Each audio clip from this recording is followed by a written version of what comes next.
Hey everybody, happy Thanksgiving.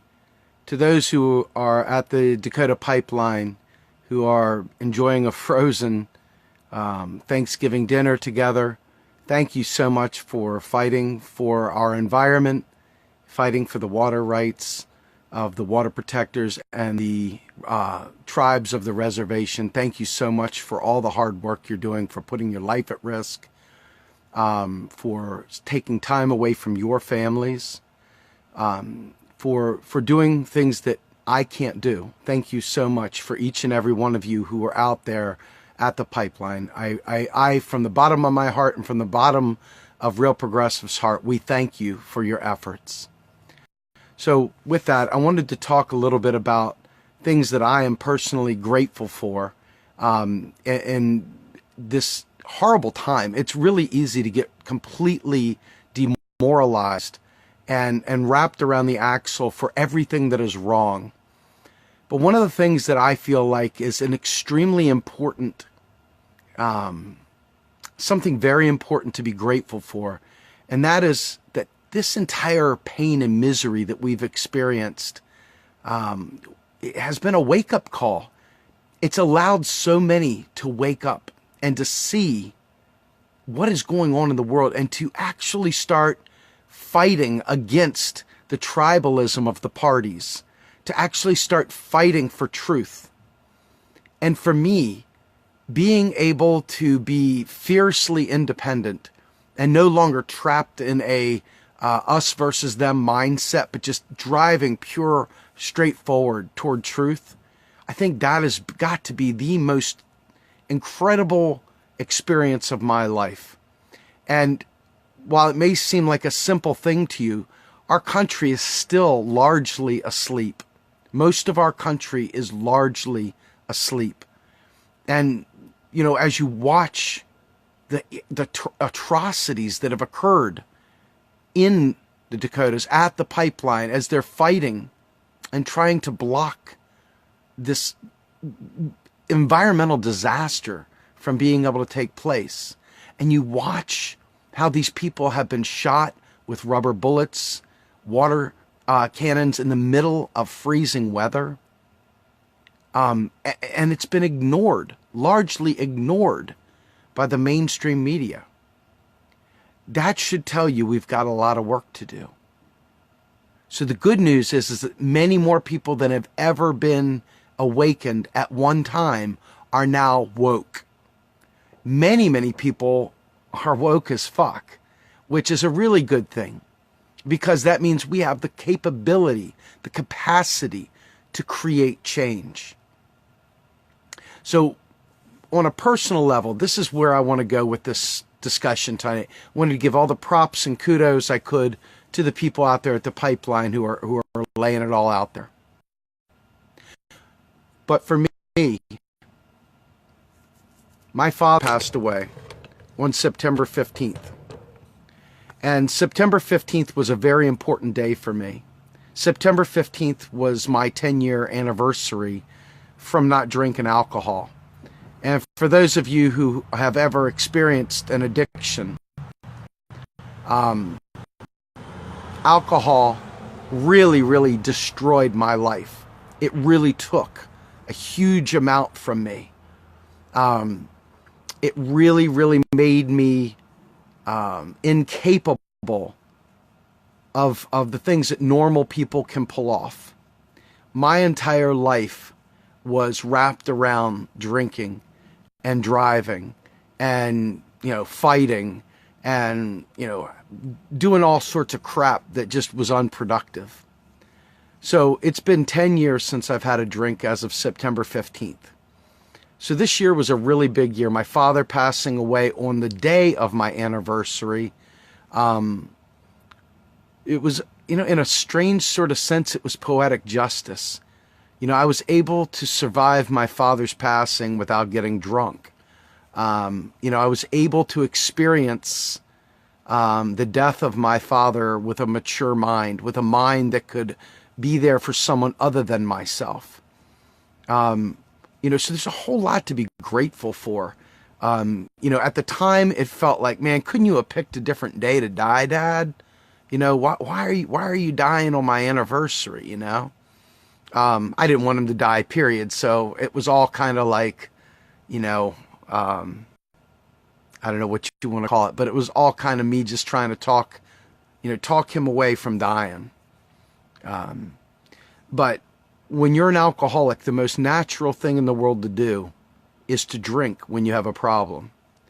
And for those of you who are functioning alcoholics, those of you who are practicing alcoholics, those of you who don't know you're an alcoholic but really are one, just let my story be a bit of a, kind of a, you don't have to do this. You can learn from someone else's mistakes. But going way back, back in December 14th, 2002, I was finishing up a paper for grad school, and my computer crashed. That same day, my now ex-wife, my second ex-wife, at the time it was my first ex-wife, told me she was leaving me, that we were getting a divorce. And so in that night, I went out, I got drunk, my computer crashed, 100-page term paper was lost, no backup, and I went to a bar, watched my brother's band play, and got completely and utterly destroyed, just completely drunk, blackout drunk. And during that blackout drunk, I bought some weed and did a whole bunch of stuff. Now, mind you, I was a senior sales engineer at Verizon, so I wasn't like some, I had a really, really nice six-figure job, doing really fun stuff, going to grad school. And in one night, the police caught me inside of the 7-Eleven buying cigarettes at the time. And I leaned forward to the cashier and I said, "Do you think he knows I'm drunk?"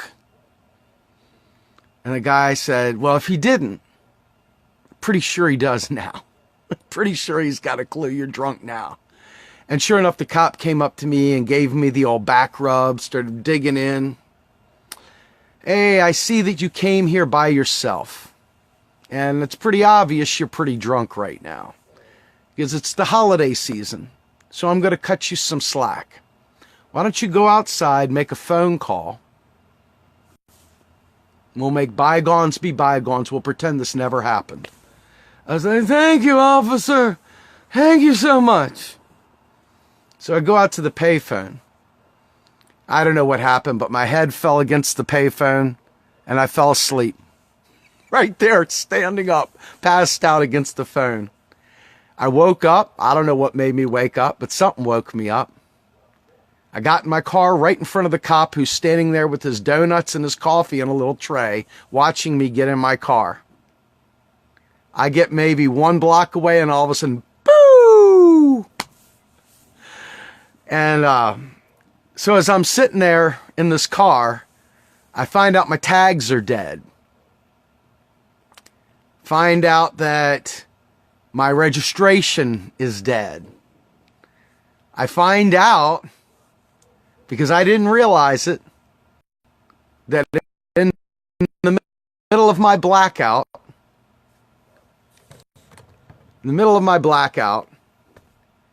I must have purchased 2 ounces of pot.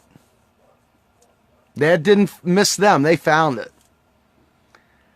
And so all of a sudden, they're laughing. They take me to jail.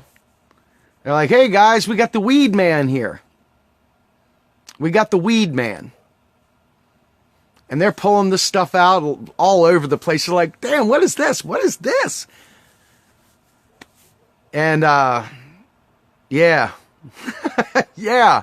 You'd think that would have made me, like, get my head out of my wazoo, right? Well, I stay in the jail cell. I'm in jail, and there's 5 young black kids in the jail cell with me. And they're like, "Man, what are you in here for?" I'm like, drinking and driving and had a little bit of weed." They're like, "Oh, man, that's got to be rough, right?" I was like, "I've never been arrested before a day in my life, so I'm scared to death. I don't know what to do here." Like, it's all good, man. Nothing bad going to happen. It'll be all right. Trust me, you're a white boy. They'll let you out. And I was like, huh? You think so? And they're like, yeah. So I go see the commissioner. And the commissioner looks at me and says, Mr. Grumbine, you seem to have a very nice job.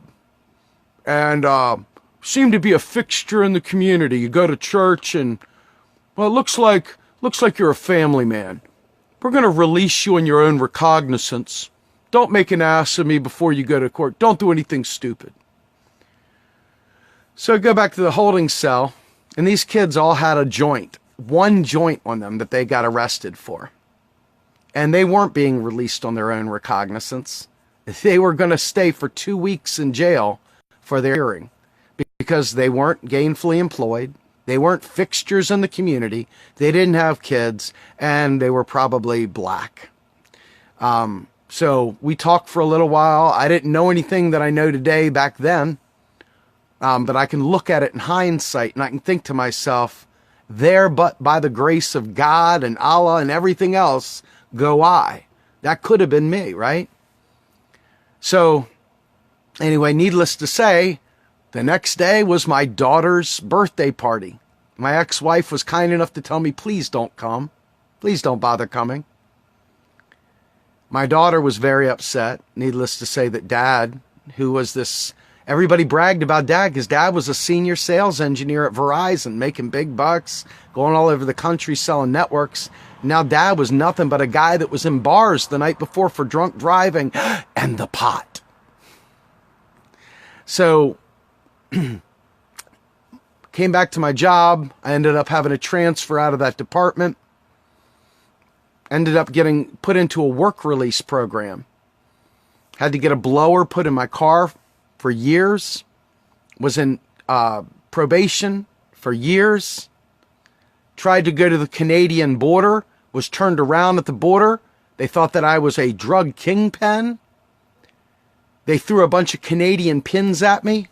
They told me to lay on the ground. They said, take that off your hip. It was my BlackBerry. Went to take my BlackBerry off my hip, and they all pulled guns on me. Freeze! Slowly. So there's all these bad things that happen. Anyway, I managed to get 2 master's degrees, and that's sobriety, right? But then I fell back down. I went back out drinking, and I went to Cancun, to an all-inclusive resort, got completely plastered, went back to the races, screwed myself up again, big time. So from June of 2006 to September 2006, I went on a bender and was completely and utterly out of control. My kids were leaving. They were moving away to Alabama. There was a whole bunch of stuff going on. I was moving to Pennsylvania. And then all of a sudden, I went to a Redskins football game and got pissed drunk. My father took my keys from me, wouldn't let me drive. I almost fought with my dad. But the man wouldn't let me drive, and he said he was sick. He was still very, very sick, had this Parkinson's-like disease. And he looked at me and goes, I'm not letting you drive, son. I'm not letting you drive. I'm not going to let you kill yourself. So he took my keys, and I was like, I'll kick your ass, motherfucker! Give me my fucking keys!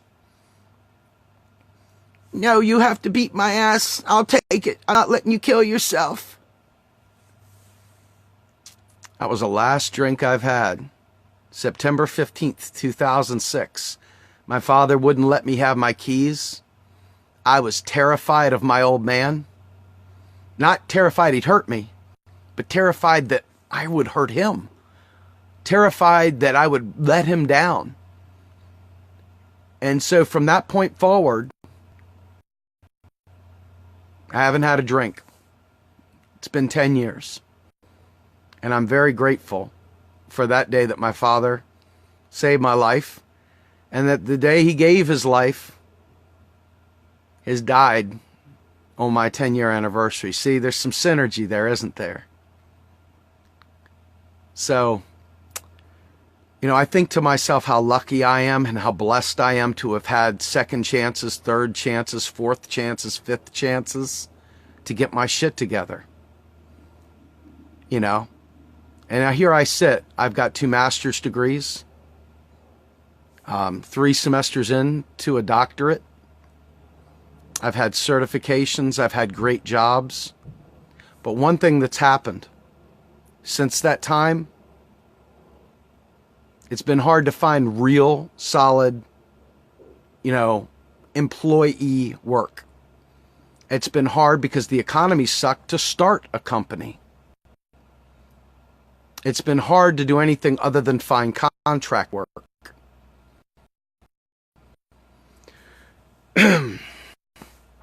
Now, the good news is that I found good contract work. The bad news is that there are many people out there who haven't, who are still struggling, who are still stuck living paycheck to paycheck. Now, I'm still living paycheck to paycheck. Don't confuse this. But the point is that they don't have what I have backing me to find another job if things go wrong. And I look at that and I think to myself, how can we make this a better country? So the other thing I'm grateful for, aside from my sobriety, and aside from the fact that my father stepped in and saved me from myself, and my family, of course, is the fact that I was able to learn economics and stay woke and understand the lies that they're telling us. When that light bulb came on for me, it was the biggest thing that's ever happened to me in my time. I found a nugget of gold. A nugget of gold, what a great one. I found a nugget of wisdom, pearls of knowledge, and the implications of that knowledge, of understanding that taxes don't fund spending, and the understanding that our federal government is monetarily sovereign, and the fact that we can never go broke, and the fact that anytime they say we have a fiscal crisis, they're lying. Once I realized that, I stopped debating politics and I started teaching economics. I stopped debating with people, right? I really don't care. I'm probably the worst person you'll ever want to get into a debate with. Not just because I'll probably beat you in economics, but because I've lost all sense of patience with people who, just want to troll you. You know what I mean? So the good news is that I do understand it. The better news is that I've taught an awful lot of people the basics. The bad news is that I still haven't got it down to where I can do on an iPad or do things where I can draw stuff up for you in a way, because right now you're seeing me in mirror image. You're seeing me in reverse. If I wrote, it would all write backwards, and I'm just not the guy that can write in reverse. So I can't do a lot of those sorts of things yet. But we're getting there. We're getting there. And we've got some really, really good people on this team. I don't know if you guys have seen the video that we have pinned on the page, but one of our new guys, Curtis C., awesome guy. He went ahead and took a mashup of all of our streamers and put together a 2-minute and 20-second clip to thank you all for supporting Real Progressives. And what a wonderful thing to wake up to this morning. It was not Grumbine commissioned. I had no idea it was being done. So when I woke up, my ears were feeling my lips because the smile just went right on around. I couldn't believe how awesome it was. We had a really, really good video editor before in Blair Erickson, and Blair parted from us ways back. And so we've been struggling to find the right media person to help us get over the hump from just doing live streams to producing really quality videos. And several of the people that we've reached out to have been complete busts. Some of them, want to do their own thing. But at the end of the day, though, it turned out pretty nice. It turned out pretty nice. And we've got a fantastic team at Real Progressives. If you get a chance to look at that video, that's not even our whole team. In fact, there were just as many people in a Google Hangout watching our meeting remotely as there were in the room. And some people, like Jeremy Wilburn, flew in from Denver, Colorado for that business meeting on November 19th. We had people drive in from Buffalo, New York, New Jersey. Folks, we're committed to doing this. And to me, that's something I have a tremendous amount of gratitude for. And the fact that I'm on the National Steering Committee for the Occupy inauguration, that's an opportunity you don't get every day, right? I'm able to talk to the Green Party. I'm able to talk to folks like David Cobb and some of the folks from Socialist Alternative and others. And that's a pretty nice feeling, right? Eric L. Bloss, the Progressive Independent Party, Evan Duke, and then a lot of the same people you know and love. But the reality is that Real Progressives has given me an opportunity to put forward economic truth to you all, to take my passion and to turn it into something actionable. So I don't know if you guys know of any other revolutionary economists out there who are actually doing activism based on economics. But I kind of feel like I found my niche. I kind of feel like I found something that nobody else is touching. And I'm hoping that we continue to groom a multitude of you, because it does no good to know this stuff if we can't change America, if we can't change the way our Congress spends on us, if we can't change the way laws get passed and the way they view the economy. What good does it do to know the truth? I mean, it's great for a game of Jeopardy, maybe, right? I mean, we're not talking about anything substantive. We're talking about just a that boy, right? In order for this to be useful, I need you all to get it and tell two friends and so on and so on and so on. Then we got something to talk about, right? At that point in time, we can really mobilize and go to Congress and demand that they listen. So something else I'm very grateful for is you all. This probably sounds cheesy on its surface, but the reality is this is difficult crap, folks. I mean, you got to wake up and get motivated to do a live stream. Some days you don't feel like doing a live stream. Some days you don't have anything to talk about and you kind of go, ugh. But you know that you've kind of committed to your team. And you've made it a responsibility that you're going to deliver on this. So it's important to be able to think through the issues of the day. And I'm not everybody's issue, man. It's like the issues that matter to me are the issues that I can speak to competently. I don't take on every issue because every issue isn't something I'm qualified to necessarily talk to you all in a way that I demand Real Progressives represent.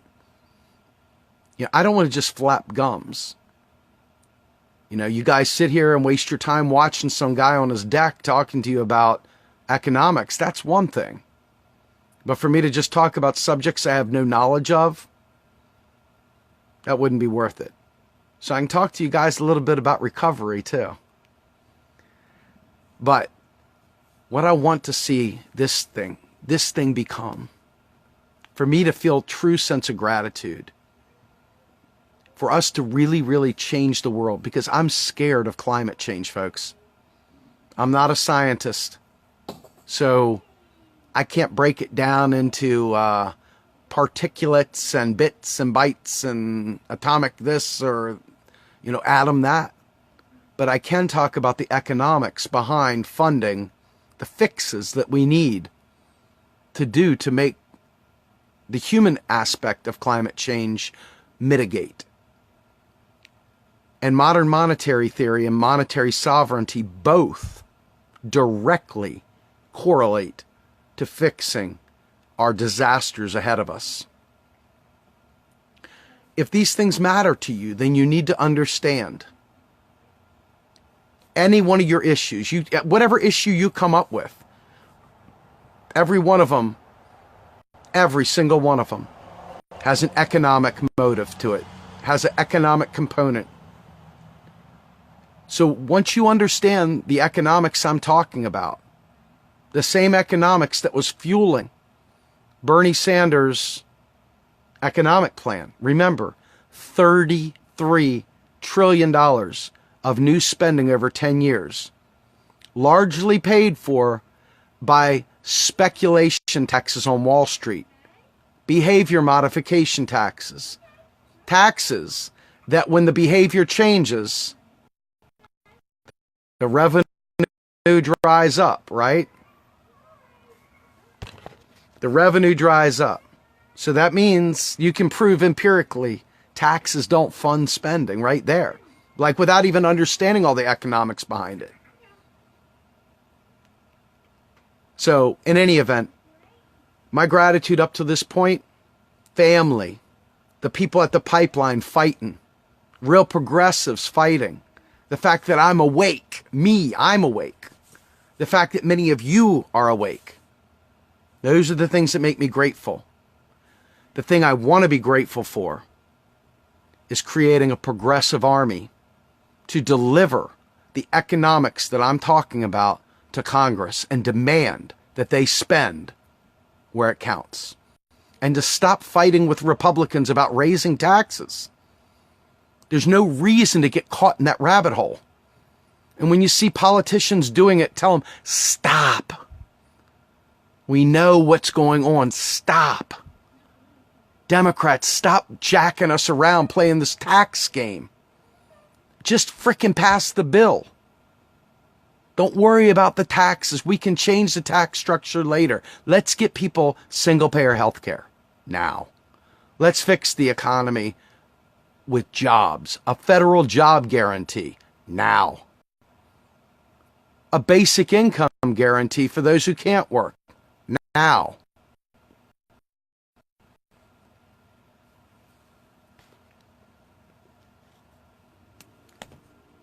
Folks, it's in our hands, for real. It's in our hands. That's my hope. So I gave you what I'm thankful for, and I gave you what I'm hopeful for. Ask yourself, what are you thankful for? It's been real easy to be down on everything, to be totally negative Nancy and just completely and utterly wrapped up in all the negativity. But you got to refuel some of the positive vibes, man. You got to get on a positive wavelength too, because you'll burn out. You'll burn out if everything is a Chris Hedges razor down the vein the wrong direction, you know? I love Chris, but let's be fair. He doesn't give you much hope in the end. He always stays in the darkness, God bless him. So with that in mind, ask yourself what you can do to make tomorrow better. If it requires you learning some basic economics, that's not hard to do. It really isn't. And you've got a team. You've got a team at Real Progressives. A team of us willing to answer questions. So let's get our chops up so that on April 15th, when we do our March for Economic Justice in Washington, D.C., that you guys know what you're fighting for, so you're motivated to come to D.C. Make your plans early. Don't let this catch you off guard. You know, file your taxes early, get your tax return, and use it to come to D.C. when we do this march. Let's fight them where it counts. Let's make them spend. Let's debunk the myth that the United States is in some sort of financial trouble. Let's debunk the myth that Social Security is in danger. Let's debunk the myth that we cannot afford to retrofit every car in America with some sort of green energy. Let's debunk the myth that we can't afford college for all now.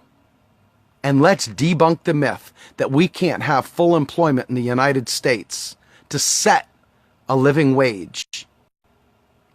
Let's debunk that myth, folks, and let's fight for it.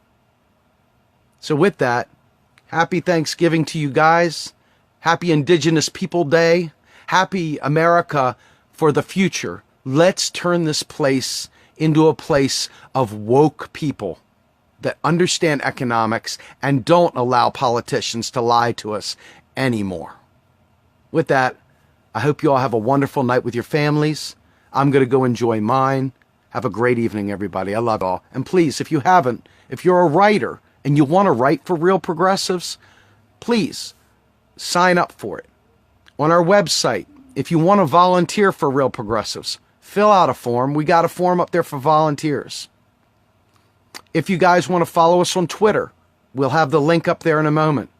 If you guys would like to follow us on YouTube, our YouTube channel, please, we'll give you the link for that as well. And of course, if you would like to help fund Real Progressives so that we can get the tools and stuff so I can do those fancy charts and stuff and talk to you guys about economics with graphics and things embedded into the video, please become a monthly patron of Real Progressives as well. We really appreciate every nickel you send our way. It means the world to us. And we are not in any way, shape, or form taking it for granted because none of us are rich either. And we know there's a million places that you can put your time and that you can put your money. And we appreciate every time and every cent you put our way. With that, I'm Steve Grumbine with Real Progressives. Have a wonderful evening.